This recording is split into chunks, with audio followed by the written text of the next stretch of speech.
Hi, thanks for listening to the Monthly Social here on YouTube. If you haven't already, please click the subscribe button. It would mean the world to us. All right, hope you enjoy the rest of the show. Take care.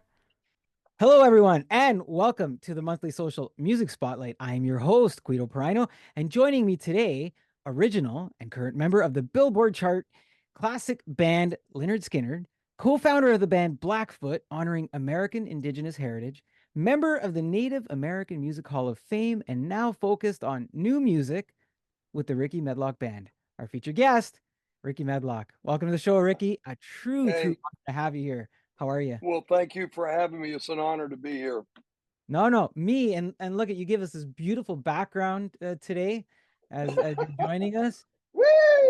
Looking fantastic. That's the Yeah, a new little studio there, eh? yeah. I've like I was telling you, I've created created my own mix room slash studio at my house in the mother-in-law suite, and it's separate from the house, and I don't have to disturb anybody inside the home. I've got it all.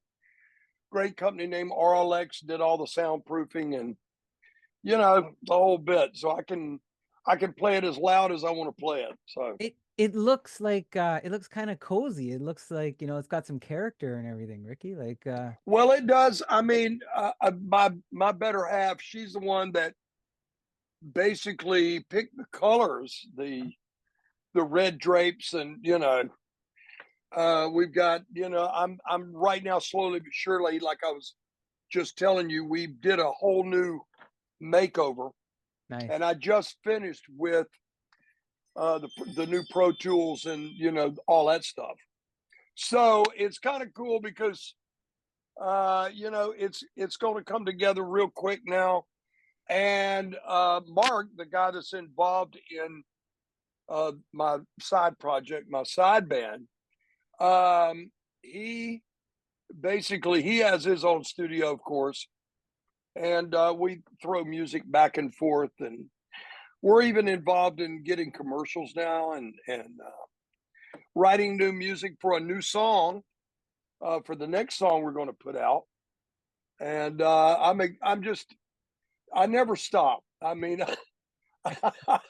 it's funny. We just got off the road, Skinner did, and with from Yeah. being out with ZZ Top for 2 months, and so everybody says, "Wow, we get to go home and have a break, a week off." And I come home and mine's a working week off. So I never stop. I never I'll do. Ricky, I'll sleep when I'm dead, right? Like seriously, you just keep at her, keep going, man. There's no other way. I'm the same way. So it's inspiring you. Like I'm just listening to you. I even want to do more. Um, look, are you an original? The last time we talked, and so folks know, this is our sort of second take at this because there's other stuff going on for you and I both at the same time. And the last time we talked, you were over in Memphis, but I think you're in Florida now. And I was gonna say, Yes, aren't you an original Floridian, like from Jacksonville, Florida? I am. Uh, we have new merchandise down here.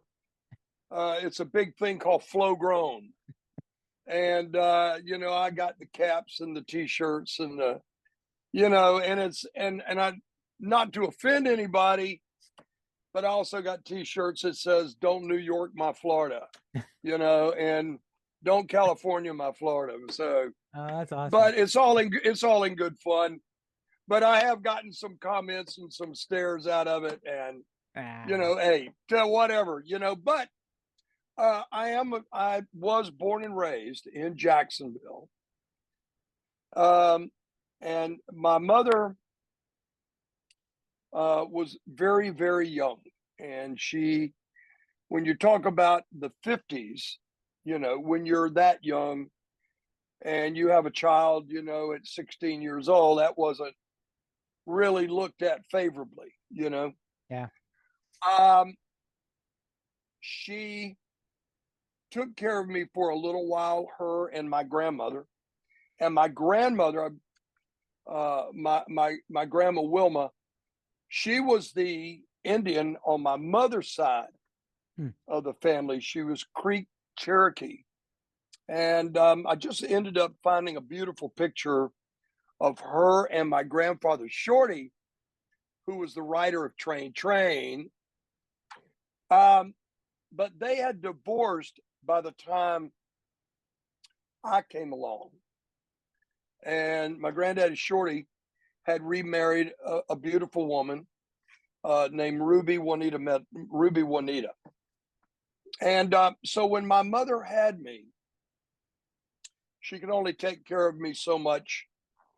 And I ended up being a very sickly baby, in and out of the hospital a lot. And it was a real stress, I guess, on her, Well, she gave me up to my grandfather and his new wife. And I ended up being adopted by them. On that side, I mean, that's where the music came from, that side of my mother's folks, because here it was, my mother sang. I've got pictures of her in a band singing. My grandfather, here's my grandfather, an extraordinary musician, played in and out of Nashville with a lot of your old country stars.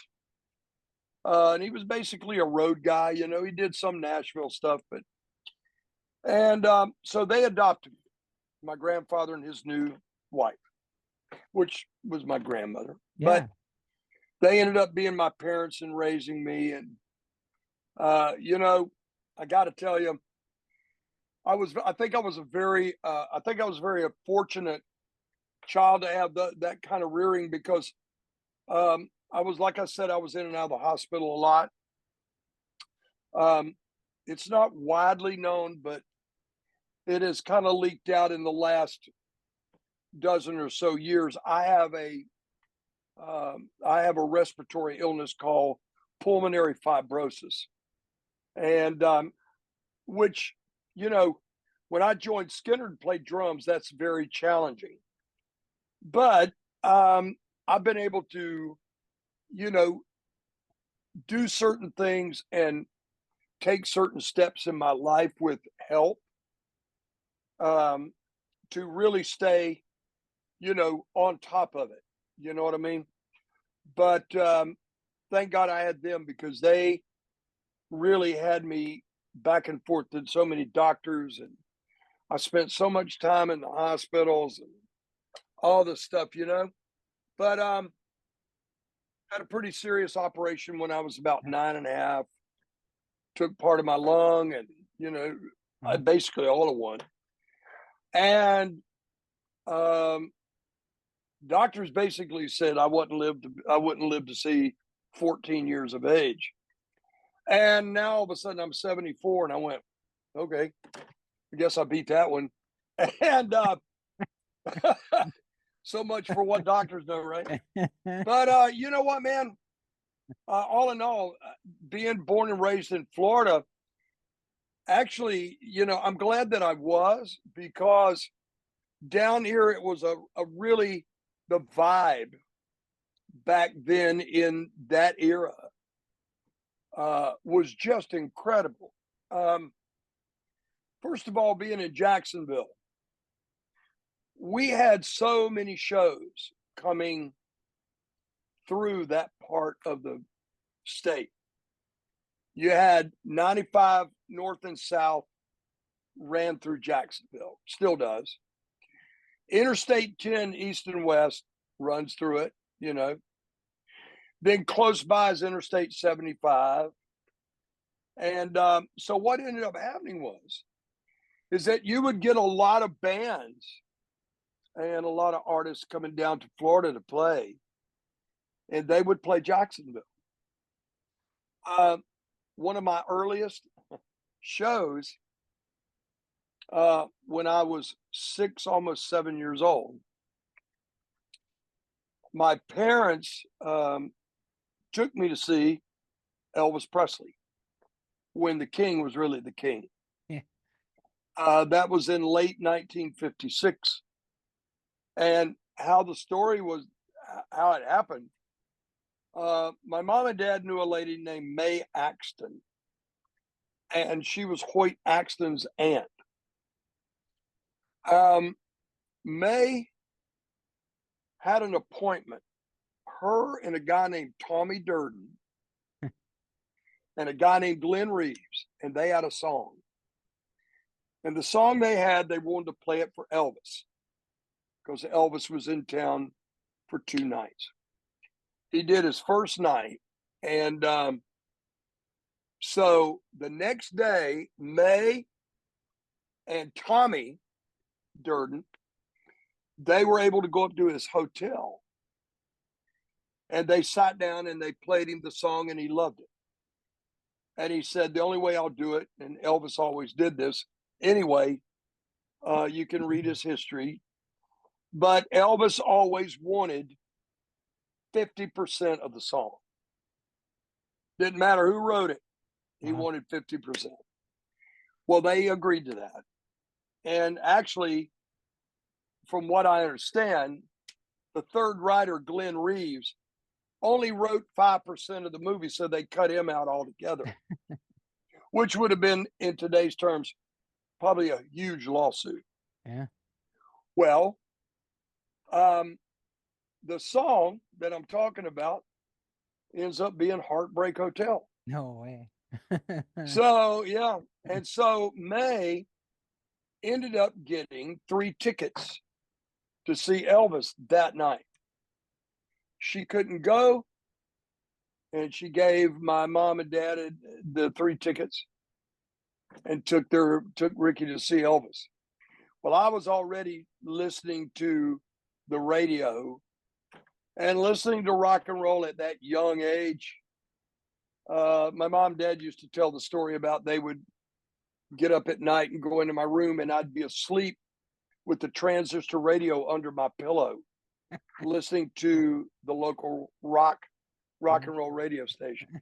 Well, I got to see Elvis, and on the way home, as my dad would tell you, on the way home, he said, I was in the middle between him and my mom. He said, well, son, what did you think of that? And I looked at him, and he told the story over and over. I looked at him and I said, that's what I want to do. I want to do that. So here I am. Did you, but there's, Rickey, there's so much juicy stuff there that you gave us. Did you pick up any like Elvis the Pelvis type of moves on stage, or did you try and shake it a little? Nah. I was always really, and if you rewind, I've got pictures.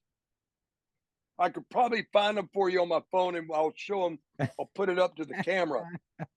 But I had already, believe it or not, my grandfather, when I got to be 3 years old, he saw that I was interested in stringed instruments already. Yeah. And now, Rickey, he told me, hold on, before you tell us that, like, and you mentioned it, this is Paul Shorty Medlocke, and Paul Shorty Medlocke is your grandfather. He's into blues, country, bluegrass. He's doing all that stuff. And you threw out earlier Train. So he contributed to the song Train, which Blackfoot, one of your bands, that's their song, right? So I just wanted to set that up. I wanted to set that up.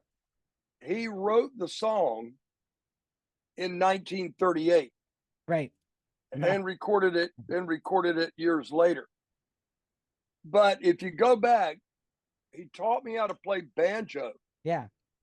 He bought me a miniature banjo and taught me how to play banjo at the age of 3. And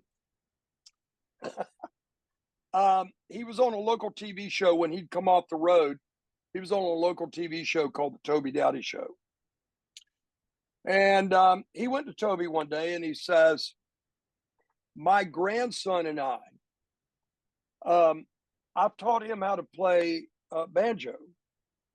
And I bought him a miniature banjo. And I would like to bring him on the show and let him do a song with me. And Toby said to him, well, how old is your grandson? He goes, he's 3. He went, come on, 3? He said, I got to see this, Shorty. So he brings me on the next week on a Saturday night, and the show was simulcast through the CBS affiliate, WMBR, which is now WJXT in Jacksonville. So I go on, I appear on the show with him, we do a song, and I stayed for 5 years on the show till I was 8. Yeah. Like, do you? So, man, that's an incredible story. So you start playing on a show at 3 for 5 years. Do you remember going regularly and doing the shows and? Oh yeah. Oh Yeah. yeah. You know, when my dad had to be on the road, I was so bummed out that we weren't going that weekend. But at the same time, he would take my mom and me on the road with him sometime. Right. And that was a whole new different experience. So I got used to being on the road at a very early age. I don't like coming off tour. Gary and Johnny years ago would laugh at me. We'd be doing 75, 80, 100 shows. And at the end of the tour, I'd be like, oh man, I don't want to go home. You know, I want to keep playing. They were like, oh my God, get this guy out of here. You know, this guy, he's a little too much for us, you know, but what it is, I just really love playing. And I want to play as long as I can.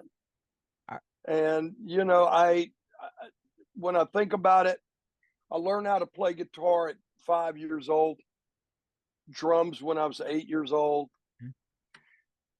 And I kind of never looked back. And my parents, you know, they had everything to do with it. They let me explore what was naturally given to me, you know, by a higher power. And I owe it all to them. I mean, I do. I really do. Because, you know, a lot of parents would have looked at it and go, you know, that music business, you know, you're never going to do anything in that, you know. But not my parents. I mean, my parents were like, yeah, go for it, you know. Yeah. And here we sit today talking, you know. That's an amazing story. Like, there's so many parts of it that are amazing. When you say, I don't want to stop playing, I don't want to come off tour. Are you, when you're playing, are you just somewhere else, Rickey? Like, are you just are you home? Is that what it is? Yes, I am. Yeah.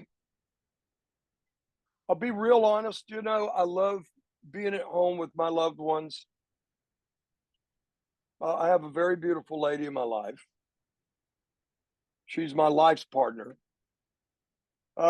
Just as talented as anybody I've ever seen. She has sang with virtually, I still don't know. I've been with her 16 years, and I still don't know everybody she's been with.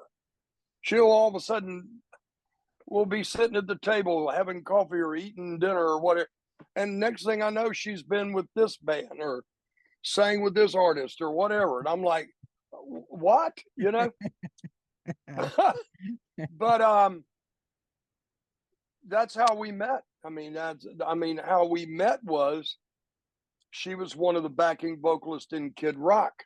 All right. And in 2008, Kid Rock and Lynyrd Skynyrd did 2 back-to-back tours. Yeah. And that's how we met, and that's, you know, that's how it all happened. And as I say, the rest is history, Rickey. Yes, yeah. And now she's with Lynyrd Skynyrd. She sings with us. Right on. And you know, the next thing is I have I love. Don't misunderstand me. I love being with family, and I love fishing. I go fishing to kind of air out my my head, and I have a beautiful daughter. One daughter, man, that she's just doing so great in her life. And she has a great job, and the whole bit's got a great guy in her life, and I'm happy for her. But when it really gets right down to it, um, I really am the happiest when I'm standing there playing. Yeah. When I'm standing on stage and I'm able to see all these people enjoying the music, and they got a smile on their face, and they've forgotten about their blues and their troubles, Yeah. you know, with all the events of the day. I believe here recently, I told my manager, I said, you know, standing there on stage playing that guitar, and it's probably I'm the happiest ever, you know, every day. And I look forward to that hour and a half every night, you know. And man, So and that's I want to go that, you know, right there. There's a reason to go see you live right there. I want to know, Ricky, and you know, I think fans, when we go to shows, we want to know that the artist is playing for us that night, right? And we know that the artist played the night before or the night before that or something, but we want to know that the artist is playing for us that night. And what I think I'm hearing from you is, I'm playing for you that night, Guido. I'm playing for whoever's there. I love it so much. I'm playing for you. I've, up until COVID,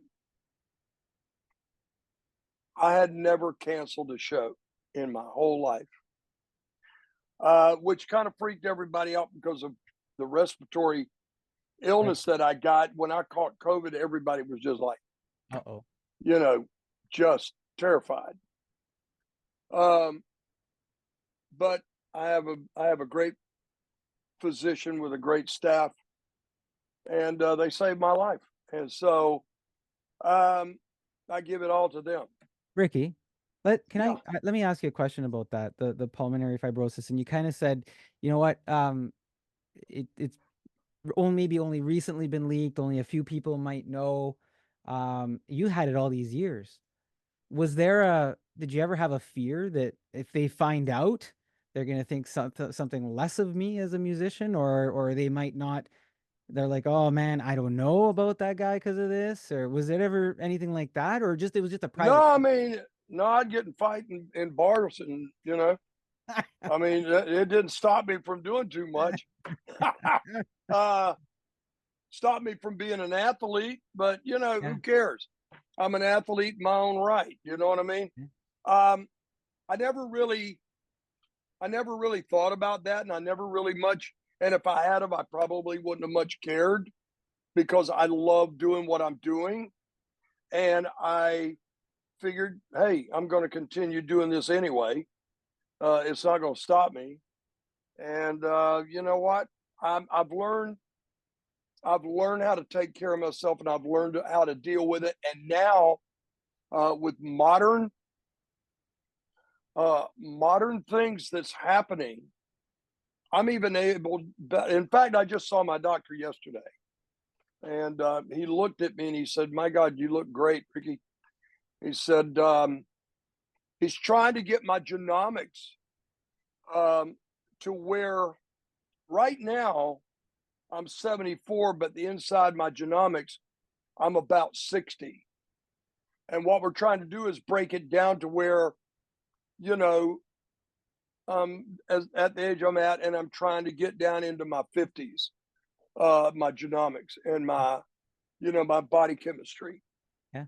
So it takes work. I sure did. I sure gave up all the extracurricular things that I used to do. You can't, you know, you can't keep doing what you do when you're in your late 20s, early 30s, and expect to reach that mountain. You know, there's been a lot that's tried it, and there's been a lot that failed. But you know what, man? It's more important to play music. Music is my music is my drug of choice, and always has been.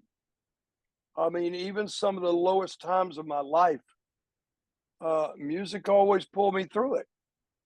Um, you know, when my dad Shorty passed away in '82, I shut myself off from the world, Hmm. from the band and everything. In '82, I shut myself off for a month, you know, and all I did was play guitar, play guitar, play guitar. And that brought me out of it and brought forth a lot of songs that I started writing. So music is my drug of choice. It's always been my mistress. It's always been, you know, my best friend. It's always been my travel partner. It's been everything, along with my guitars and, you know, the whole bit.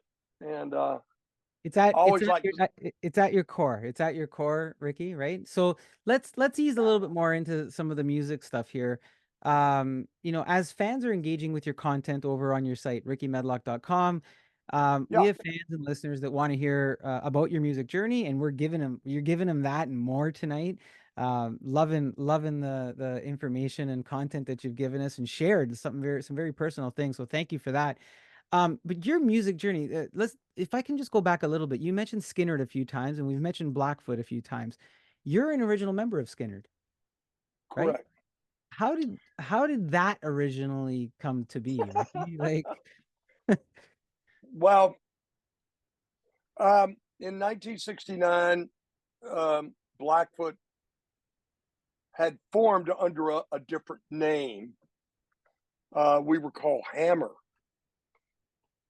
And we got the opportunity to go to New York City. And we got the opportunity to sign with a record label that was a subsidiary to Columbia. It was called Bell Records. And the lady that found us in Gainesville, Florida, she at the time was like an A&R artist, A&R person for the record label. And she's the one that ended up getting us to move up there and to start to work with Bell Records in coming up with a great record. Little did we know that they were wanting something else out of us, more, I call it bubblegum pop music, and you know, and we were far from that. As a matter of fact, we ended up getting a tape one day, and it was a demo tape, and lo and behold, it was a song called "Knock Three Times," you know, that Tony Orlando ended up doing, and it just really bummed me out. I'm like, no, no, no, no, no. So we had moved out of New York City into New Jersey, and things weren't really going well.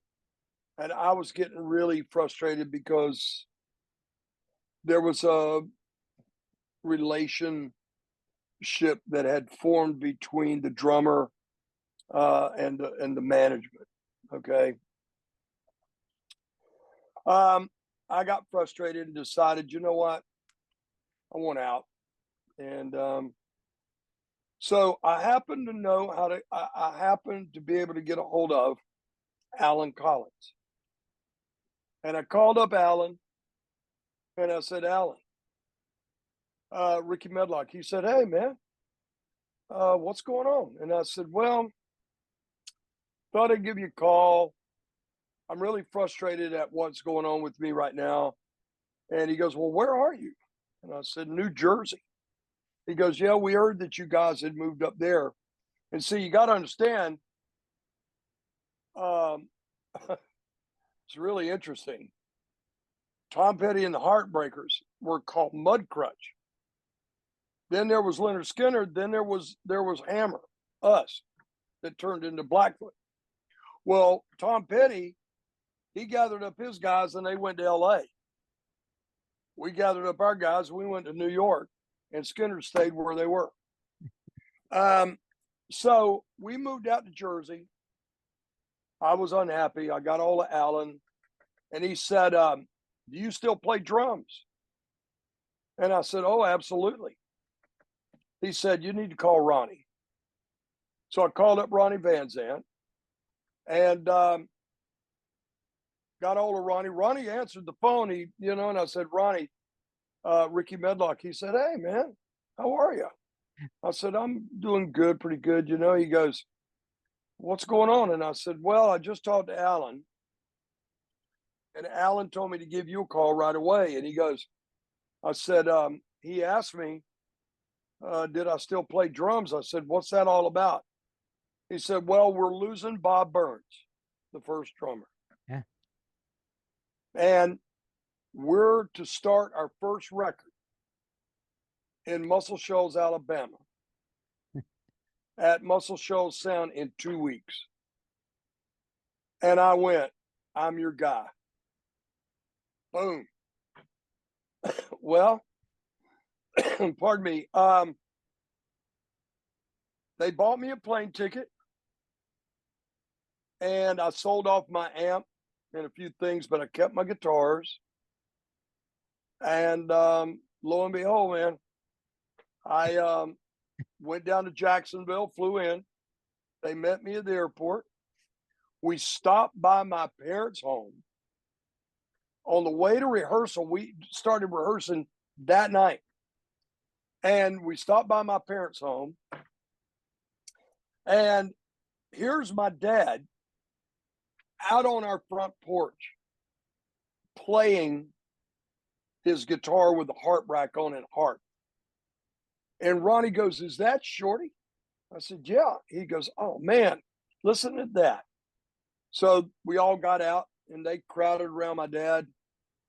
Well, that was the beginning of really Ronnie just being stuck on my dad and his inspiration. Therefore, later on, as you maybe well know, Yeah. Ronnie wrote Curtis Lowe with My Old Man in Mind. Him and Son House, the blues singer. Well, we went to rehearsal that night and started working on what is now called Lynyrd Skynyrd's first and last album, or the whole Muscle Shoals collection. Right. I'm drums on basically almost all of that.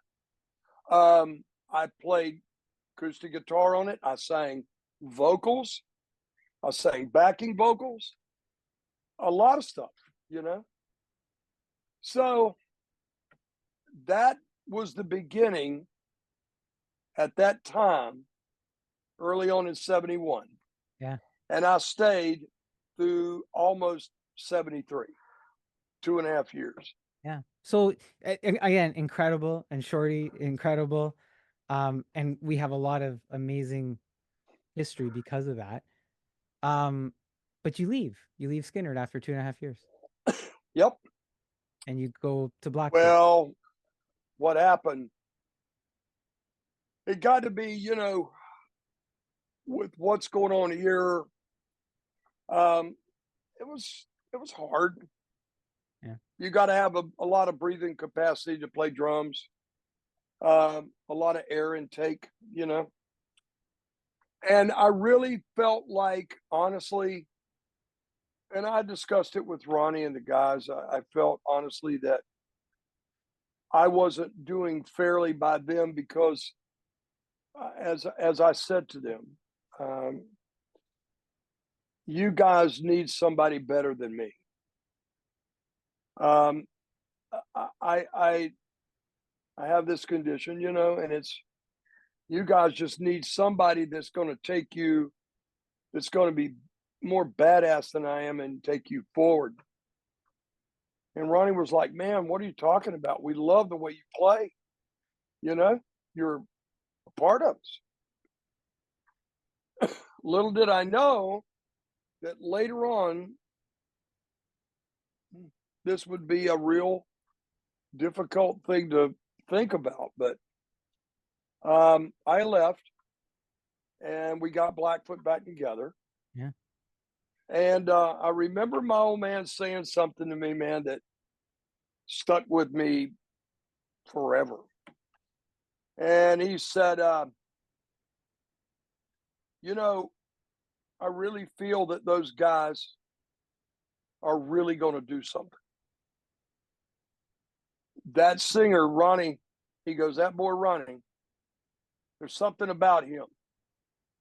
And he goes, and it's all together. And he goes, Rickey, you're with a great bunch of guys. And he goes, if you leave and they make it, you're going to have to live with that the rest of your life if you don't make it. And I got to tell you, I thought about it and thought about it. And I still decided that I was going to leave. And I did. They went on, they put out the Pronounce record, and Freebird took off. Then they put out their second record, and boom, they had a smash hit with Alabama. And they were off and running. Then they did their third one. And if you look on there, pardon me, if you look on it, there's a song called Made in the Shade on their Nothing Fancy record, right? Yeah. Well, my dad used to tell all of us, you boys keep doing what you're doing, and one of these days you're going to have it made in the shade.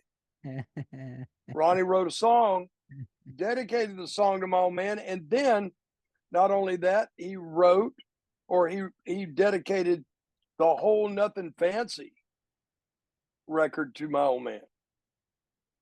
And then later on, it became known that my old man was part of the inspiration for Curtis Lowe. And listen, you know what? I was able to work with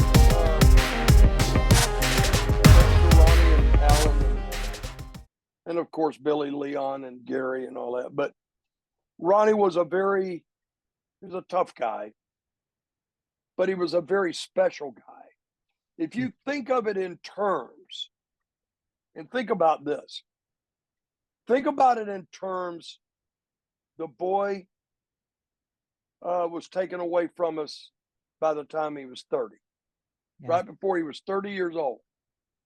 If you think about those lyrics that he wrote in all those songs, he was a genius.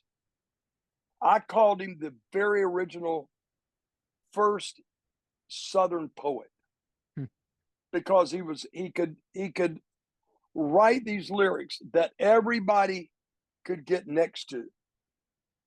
And we've had a lot of great writers in our lives. Some of I'm the biggest fan, one of the biggest fans of the Beatles, and especially I'm a huge fan of George Harrison. I mean, George Harrison to me was just like, whoa, look at all these guys. Look at Bob Seger. You can't get no finer than Bob Seger. But I put Ronnie right up there with those guys because he just had a gift. And, it was interesting. Gary and I were talking about it, and Gary said it. He goes, you get one genius in your family, and you've done it all. And I thought about that. I'm like, yeah, pretty well much, But we went on to do that record, and I left, and they made it, and I was proud for them. I mean, I really was. I was happy for them. We put out 2 records in 75 and 76. Blackfoot did that. I like to joke and say, oh yeah, they went vinyl. They didn't go platinum or gold. They went vinyl. And we struggled for another 2.5 years. And the next thing I know, I'm home. I'm in Jacksonville. And I go to my parents, and I happened to be there, and I knew that Ronnie and the guys, somehow I found out they were in town, and they had built a studio over in Riverside. And I asked Daddy, I said, man, you want to go over and see Ronnie and the guys? He was like, yeah, let's go. So they were getting ready. They had just cut the Street Survivors record, and they were getting ready to go on the road. And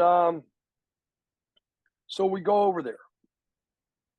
And shortly, right when we walked up, Ronnie come pulling up in his little Mercedes, and he gets out and he goes, "Oh my gosh, Shorty," you know. He hugged my dad, you know, and he hugged me, and we said our hellos and everything. He said, "Rickey, how are you?" I said, "I'm all right, man." He goes, "Y'all come on in here, man." And he had the guy that running the studio had him to put up the Street Survivors record, and he played us one song, "That Smell." And we listened to it, and my dad had a really interesting look on his face. And so when it was all over, as we were leaving, Ronnie said, "Rickey, we got our own airplane. You want to come ride with us for a week?" And I said, "Oh man, I'd love to." He said, "Man, you could just hang out, or maybe get up and play with us, or jam with, or whatever." And I said, "Oh man, I'd love it." You know, my dad wasn't too keen on it. You know, he had a vibe about something that was weird. You know, well, 2 days before it was to go, and I found out here not too long ago that Johnny was going to go on that trip. Hmm. So a couple of days before I was going to go, because we didn't have no shows, Blackfoot didn't. A couple of days before we were going to go, I get a call from our agent, and he's booked 2 weeks worth of dates, so I couldn't go. Well, they go on the road, we go on the road. They played Greenville, South Carolina. That was their last show. We, as Blackfoot, was pulling up that day into, our whole entourage was pulling into Columbia, South Carolina, as they were leaving, flying out of Greenville, right down the road. Hmm. That's how close fate was. Hmm. Destiny or whatever. Yeah. Well, Johnny's mom and daddy wouldn't let him go because he had to go to school. So years later, after I rejoined the band in '96, I was in Columbia that night. Well, I don't want to get off this, but I was in Columbia that night, and I found out by a series of events. We're playing a show, and I don't know, some guy come running up on the side of the stage saying, "Hey, didn't you play in Lynyrd Skynyrd?" And I was like, "Yeah." And he goes, "Well, your boys just had a plane crash." Hmm. And I said, "Somebody get this guy out of here, man." Hmm. So when we finished the show, my guitar tech that was taking care of me, he says, "Rickey, it's true. It's came over the news, you know." Well, I rushed back to the hotel. Hmm. And when I got back to the hotel, of course, there was a blinking light on the phone, and pardon me, and I pick up the phone. I didn't even listen to a message or anything. I picked up the phone, called my mom and dad's. Phone didn't even ring one time. My dad picked it up, and I said, "Pop, tell me it ain't so." He goes, "No, it's true." And he said they just announced over the TV that Ronnie's one of the Wow. people that has perished. Yeah. And man, I thought to myself at that time, damn, you know. So fast forward to me rejoining the band, and we did our first tour together, '96. We went on the road, and we did Europe. We're playing in Europe at the end of '96, and we get on the bus, and they got those double-decker buses, and we get up in the front lounge, and you can see out over London. So Gary and Dale is sitting up there, and I'm sitting right next to Gary, and he slaps me on the arm, and I look over at him. He goes, "Where were you?" Well, it's on the anniversary in '96 that we were in London. It was on the anniversary of the plane crash. Hmm. And he said, "Where were you?" I went, "Where was I?" He goes, "You know, where were you?" I said, "Oh," I said, "Gary, we were pulling into Columbia, South Carolina as you guys were leaving." Taking off. And I said, "Gary, I always thought maybe had I have been there, I might have been able to say something or do something or that might have made a difference." He goes, "Rickey, look, no, there was no stopping it. That's the way it was going to be." And he goes, "To be honest with you, Rickey, wasn't meant for you to be there then. It's meant for you to be here now." Hmm. Yeah. And so that comes full circle. Rickey, from you originally being with the band or any time after that, with all these things that took place between then and these events, do you ever sit there and with any type of regret and say, I shouldn't have left? I know you said yeah, I'd made my decision and I was good with leaving, but at any point in time, do you look back and go, man, I shouldn't have left? I've never had that question posed to me, Sorry. but no, no, no, that's okay. I guess I do in some ways, because in some ways, you know, maybe uh, maybe I could have been one of those people that made a difference. I don't know. I guess we'll never know. Yeah, for I for was I reasons. was able to I was able to get along with Ronnie really well, um, and I don't understand. It's weird because I mean he was a tough guy. He was tough on everybody, but for some reason, maybe it was because of my old man. He respected my old man so much, and he knew that I, had the talent, and I knew what I was doing because I played drums and guitar and I sang and the whole bit. Maybe it was because of that. But I got to tell you, when I was working with him, man, he was great to me, and straight up, and I loved working with him. I loved him I loved him like a brother.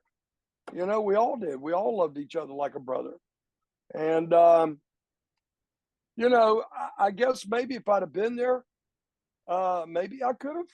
Maybe I could have made a difference and said something that would have made a difference. But you know what? Like Gary said, Destiny Road was laid out in front of him. And you know what? Bless his heart. I mean, here he is. He was the final founding member Yeah. to get off the bus. And you know what? Uh, it's been a little bit more than a year. And I took it was really raw in my heart. I mean, I basically couldn't look at, we do a tribute to Gary every night uh, with the song Tuesday's Gone.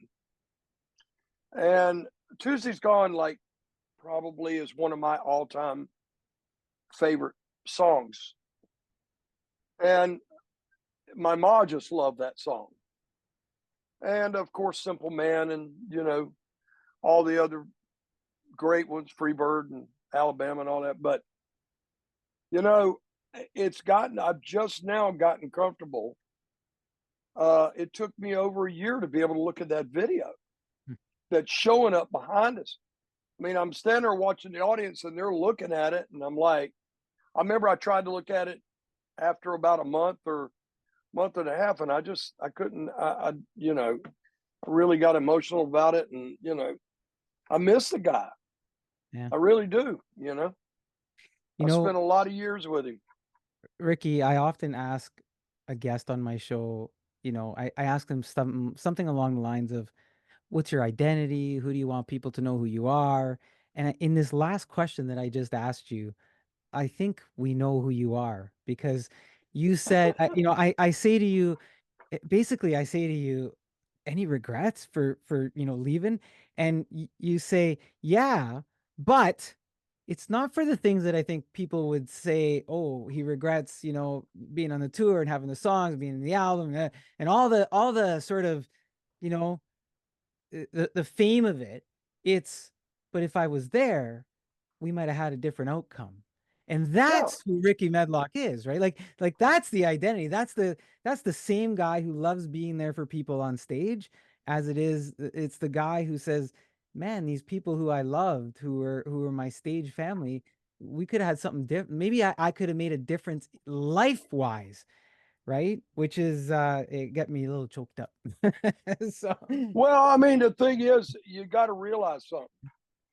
You know, think about it in this terms. Okay, I never professed to be an incredible guitar player. I think I'm good, but there's been a lot of guys that's just whoa, way better than Rickey Medlocke. And um, I mean, I have my heroes that in my book that are better than me. But what I have done in my life, I've given it everything that I've had. I've given it my all.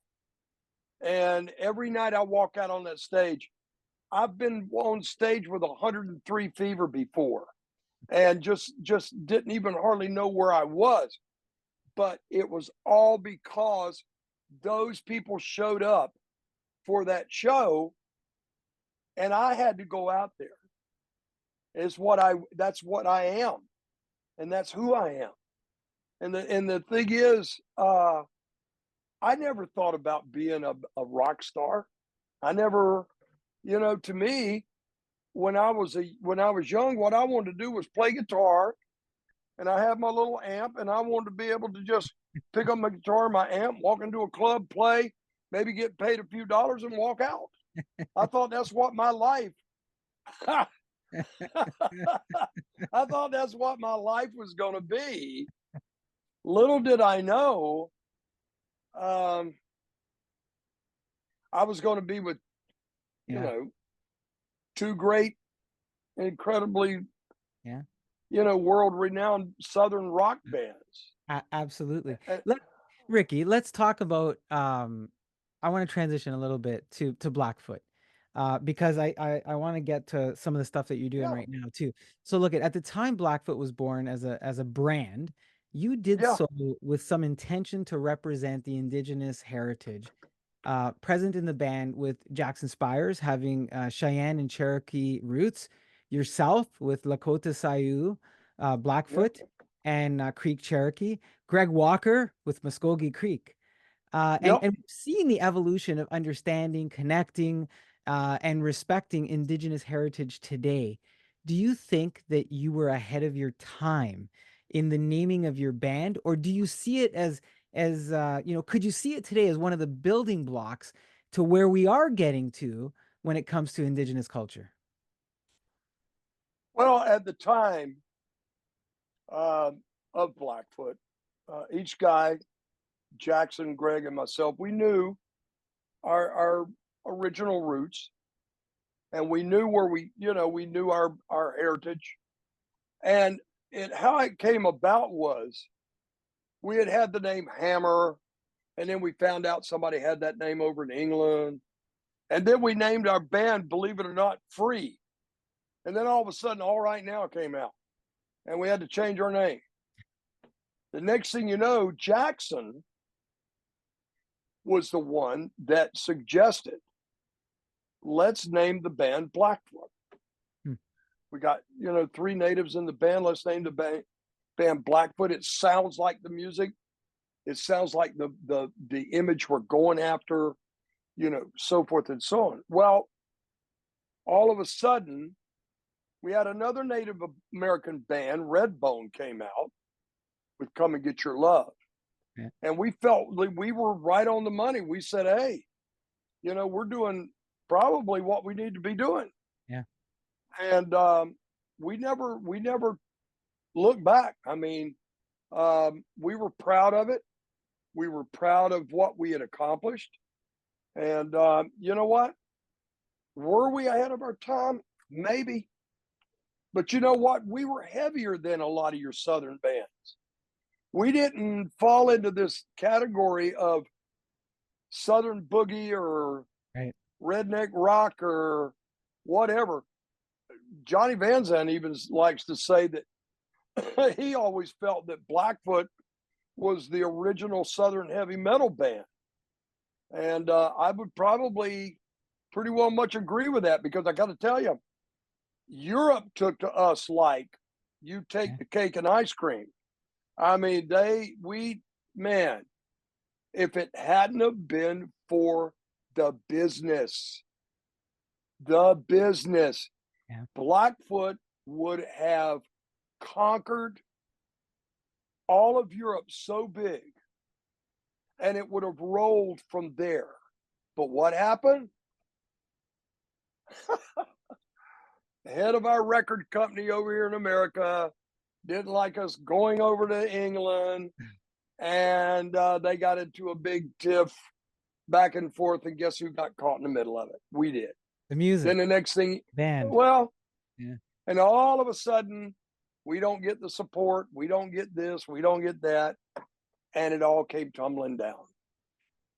Caused fights in the band, friction in the band. And I don't know. You know, I warn young artists. I've had them talk to me and ask me about, you know, the music business. Okay. And I always say, always understand it is the music business. You know, Yeah. it's not grab your guitar and, oh man, I'm loving playing, you know, and I'm going to have $1 million and I'm going to be riding around in a Lamborghini. And, you know, nah, don't happen that way, pal. Yeah, you know, it's true. Like the, you know, the music is sort of the output, right? You're out there on stage, and like you say, I'm doing what I love, but everything that gets you, like the wrapper around it, the things that lead up to it, it's complicated. it's Well, it's just think, yeah, it is just think. complicated.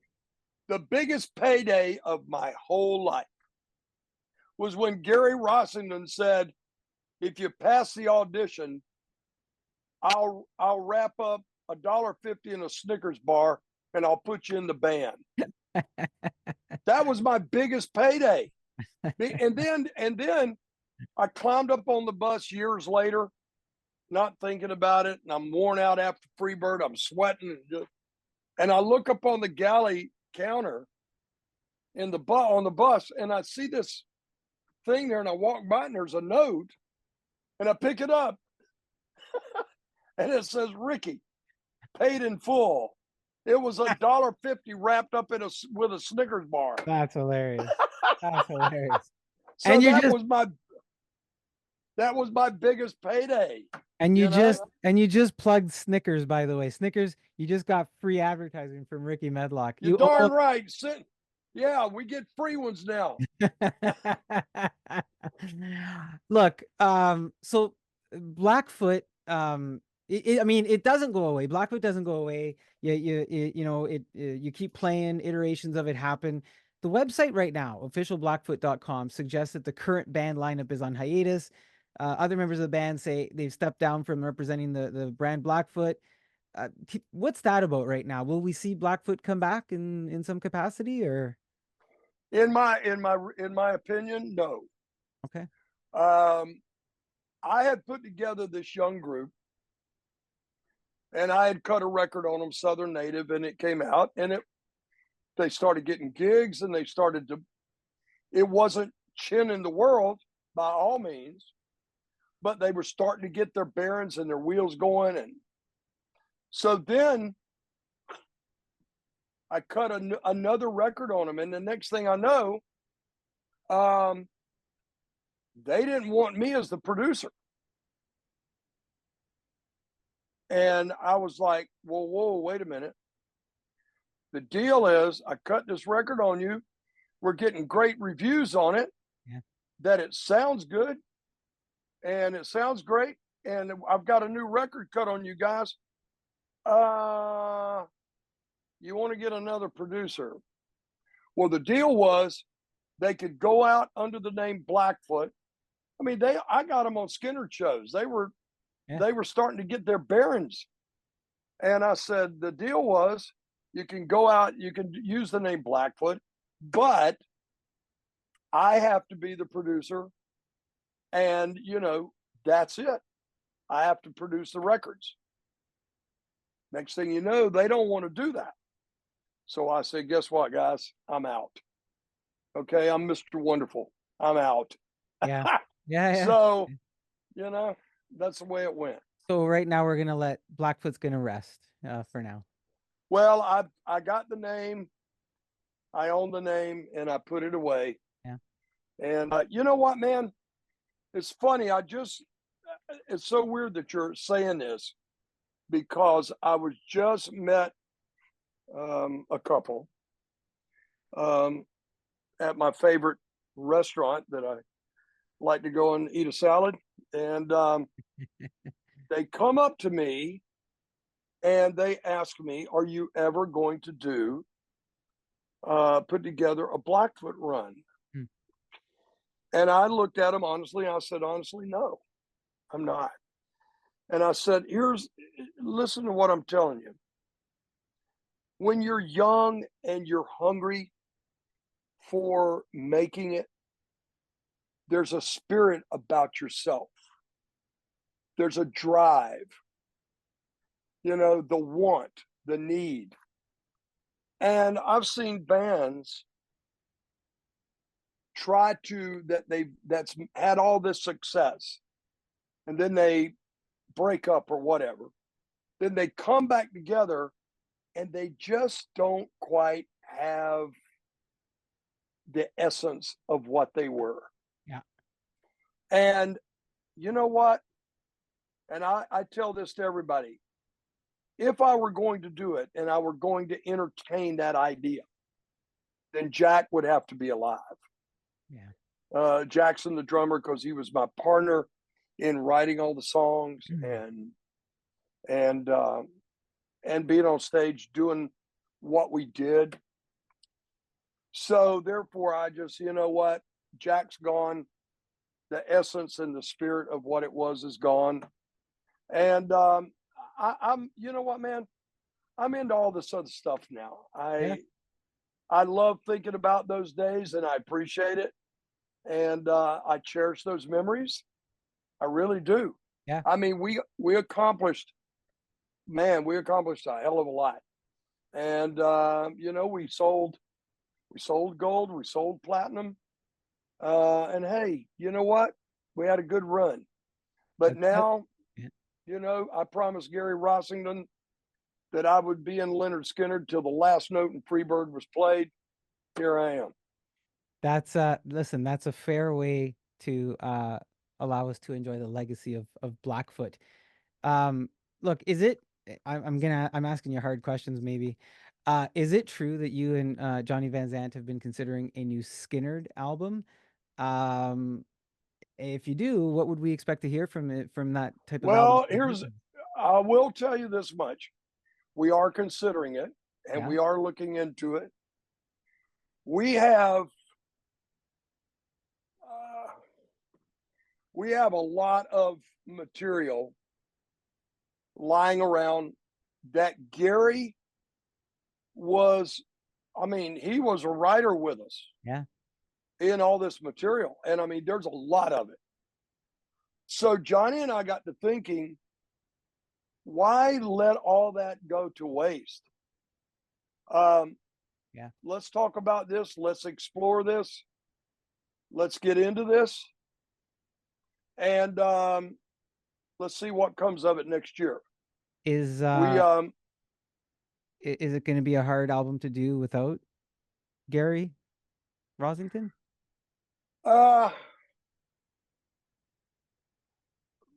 For me, probably.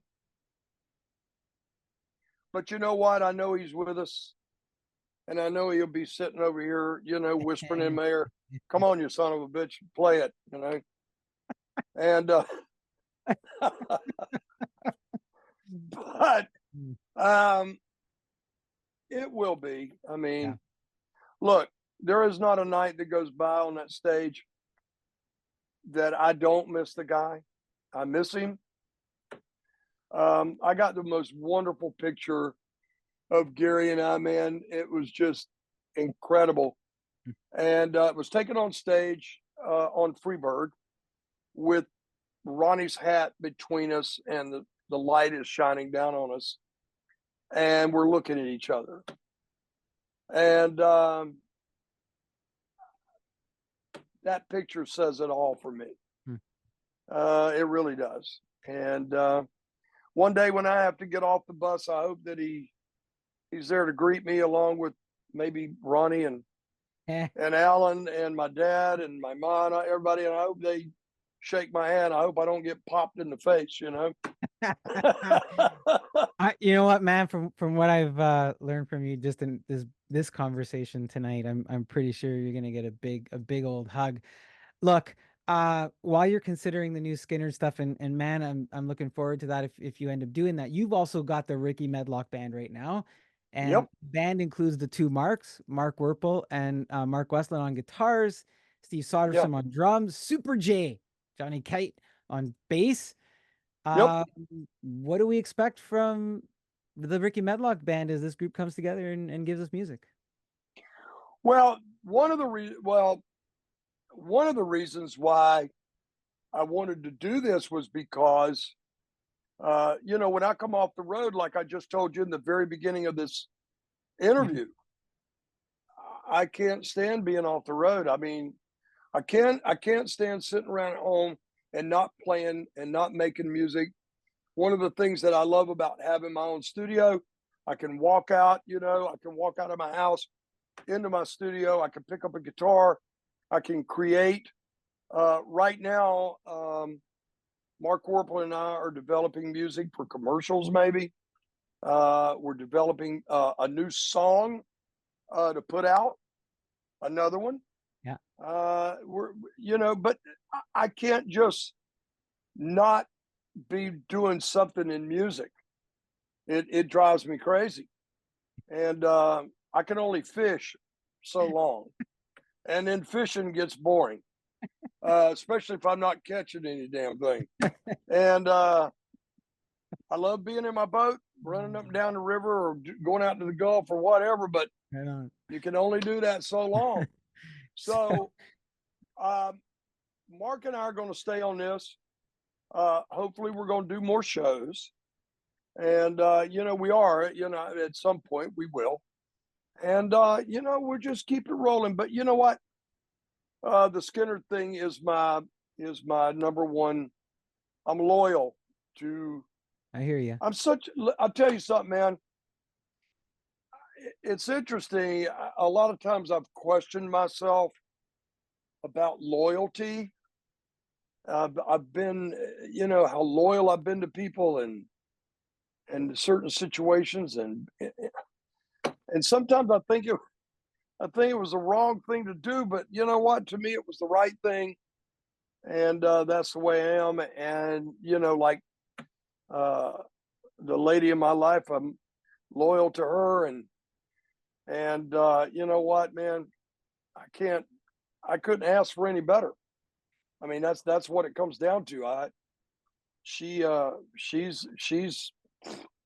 best, Loyalty. So and plus I get to hear her sing around the house all the time. So I'm doing good. She's gonna hear this. You're giving her all these props. You're getting something extra and something special after she listens to the show there, Rickey.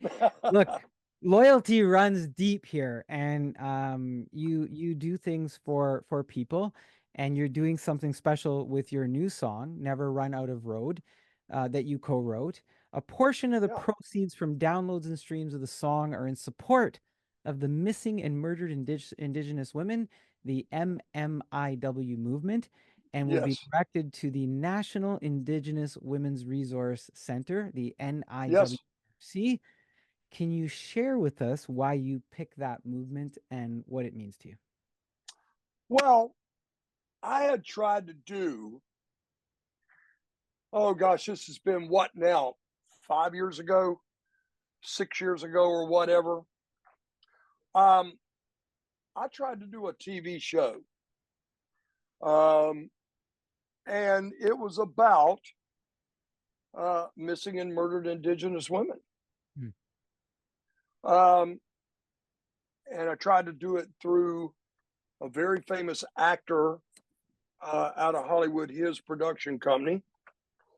And lo and behold, the people that was doing it, that was producing it and all that stuff, they cut me out of it. Mm. Well, okay, cut me out of it. Well, for them, it never got picked up by any network or anything like that. But to be honest with you, when I was able to do this song, and I was going to do it on Rock the Cause Records, the guy, Scott Harold, who owns the label, his big thing was when artists come onto his label and he puts a song out on, that's his big thing is we want to donate to the charity of your choice. And that struck a bell with me.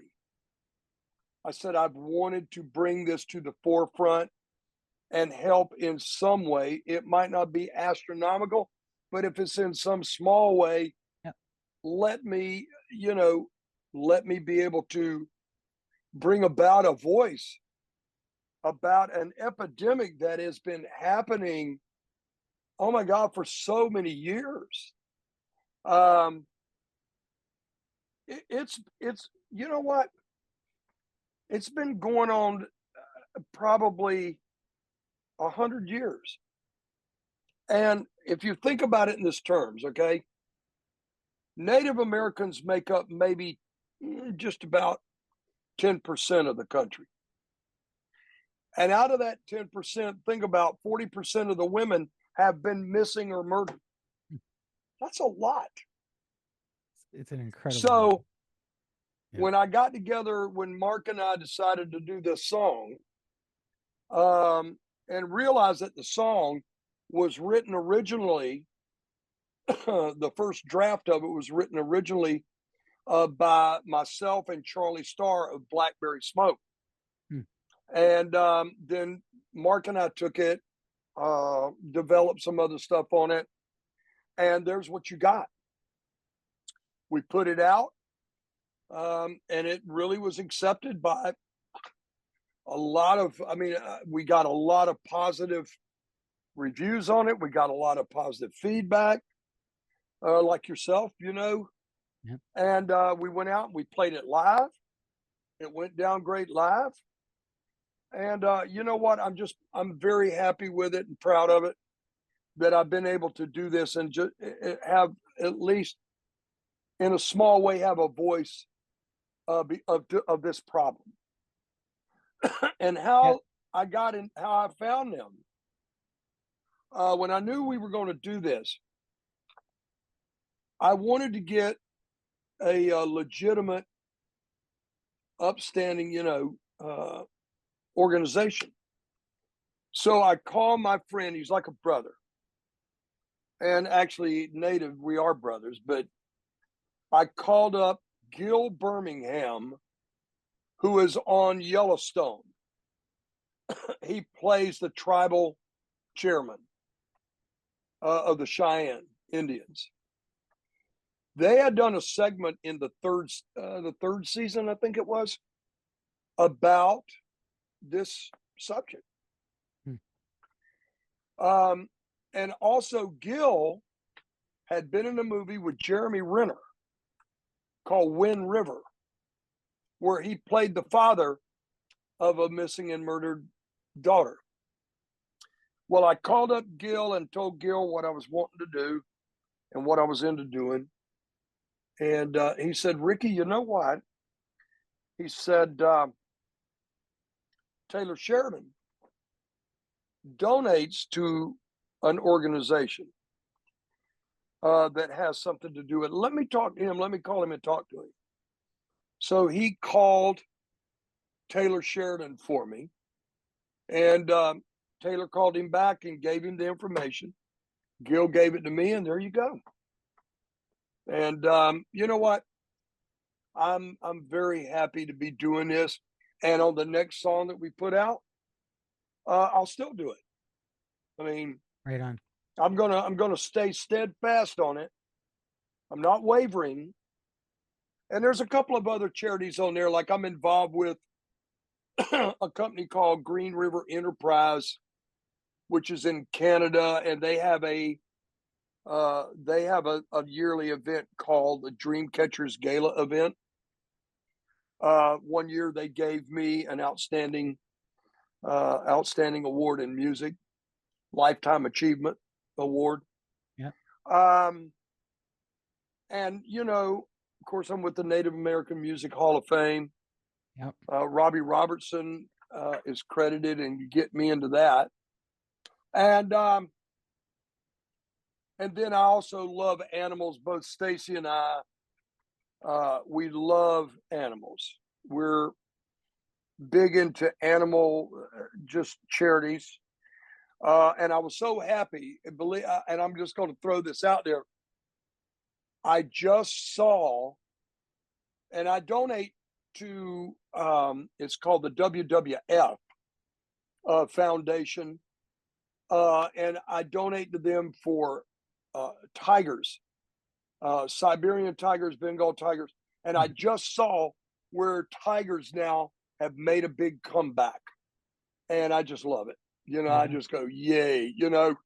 I love elephants, man. I donate to, Elephant Refuge.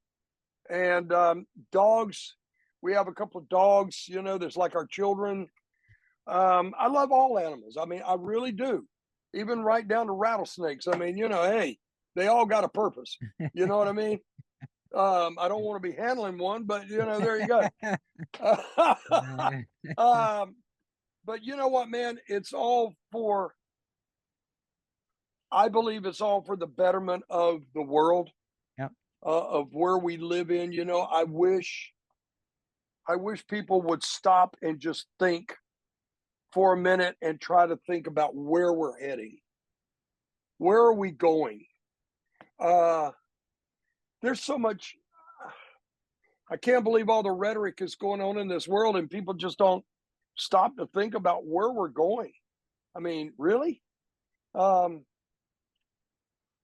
I don't know what kind of train we're on. I don't know if it's a fast train moving in the right direction or a fast train moving in the wrong direction, or it's not even moving, or what. I haven't figured it out, but when I do, I'll call you. Well, no, listen, man, but we need, and we're thankful for folk like yourself, who Well, have this recognition, are willing to do something about it, to talk about it, yeah, to demonstrate. Look at, if Rickey Medlocke can do this, so can you. And yeah, your song, "Never Run Out of Road," it's a very timely part of the calendar that this is available to us, because May 5th is Red Dress Day, which is a day to yeah, remember and honor missing and murdered Indigenous women and yeah, girls. yeah. Which, the Red Dress Day serves as a painful reminder of the ongoing Yep. genocide and crisis. And you've defined the crisis of missing and murdered Indigenous women, where we invite others into solidarity and action with us. So thank you for doing that, and we hope that we'll Oh put the yeah. links out there for folks to grab the song and to help in their part. I mean, Rickey Medlocke's doing his part. We want to do our part as listeners too. Um, Look, man, you've got so much going on, Rickey, and you like it that way. And I like that you like it that way. With all the things you've told me, I've said before, and you're going to continue to inspire me, I think, and others. I've mentioned that you have your website, RickeyMedlocke.com, which, by the way, Yes. you got some really cool merchandise going on there. And Yeah, yeah. I'm not just saying that. Like you've got some baby tea stuff, and you got the bottle, and you got the shirt, and the hoodie, and there's just some Yeah. cool stuff. And of course, Never Run Out of Road. You got the digital download available there. And I love your logo. You've got the beautiful feather logo. So I'm trying to encourage folks to go look at it because it is really cool modern merchandise. So you've got the website. Is that your place, or are you like, do you like Facebook, Instagram, Twitter, or now it's called X? Where do you want fans to go? Well, look, you can go. I don't. I like people going to the website because then they can look at the merchandise, and trust me, people, we take that the money that's made and we feed it to the charities. And I have. And speaking of this, I'm just going to say this. There is a lot of I'm on Instagram. I don't get on it often, but lately in the last several years, there's been so many fake accounts and scammers Yeah, and which has hurt people so bad, has taken advantage of people monetarily, and I'm just here to tell you, I don't do that. I don't. If somebody is scamming you saying that they're me, they're awful wrong. You're wrong. They're not me. And Johnny and I have spoken out about this on several occasions and posted it on Facebook and Instagram and X and our own websites and all right. that. So I do warn people to be very, very careful, you know. But if you head over, I got a Facebook thing that somebody runs for me. I'm usually not on there. Um, Stacy will look in on it, and I'm not one of these guys to get on there and start an argument. You know what I mean? I got better things to do with we my time. Rickey Medlocke is on stage. He's not on social media, but You got it. you are connected with us. And I want to say this too, by the way, the merchandise you have, and you mentioned, hey, we funnel some of this stuff to the charities as well. Yeah. The prices you have, I just want people to understand this. Like I'm not going to mention the artist. I was at a concert recently in downtown Toronto, and the prices you have are very good rock and roll merchandise prices because you will not get these prices for this type of merchandise in downtown Toronto concerts or some of these other places. So Right. you're very fair in your merchandise and how you're listing it, and knowing that part of it is going to charity. So I'm trying to encourage people, because if we know it goes to charity, and the prices are very fair, it's just another reason to go have a look. Look, I'm so grateful. I kept you a lot longer than you probably intended to be here, No, no, Ricky. no. It's So, okay. I it's I've enjoyed this. I've really enjoyed this. Yeah. Thank you. I have. It's an incredible treat, and I think it is for the listeners as well. Uh, is there anything else before I do my closeout? Well, if are you in Toronto? I am just north of Toronto, Ricky. You know, Stacy and I are going to be at the Dreamcatchers Gala in October. Yes. They're in Hamilton, Okay. and that's where the charity event takes place for Green River Enterprise. Okay. And yeah, man, we come up there often, so there you go. I'll be right next door to you. I'll I'll send a note over, and maybe we can connect in person, Ricky. Yeah, that'd be great. That'd be great. Folks, that is Rickey Medlocke, member of the Native American Music Hall of Fame, original member of Lynyrd Skynyrd, and frontman for Blackfoot, now giving us new great music with the Rickey Medlocke Band. While there's no left turn on a red light, we're sure to find our highway song together, as we never run out of road, even if we have to take the train. I will have Right. Ricky's music, sites, and contact info in the show notes. Ricky, best of luck with the new material. We love you, and we hope to hear from you again. Thank you. It's been my honor and my pleasure. And you know what? Best to you.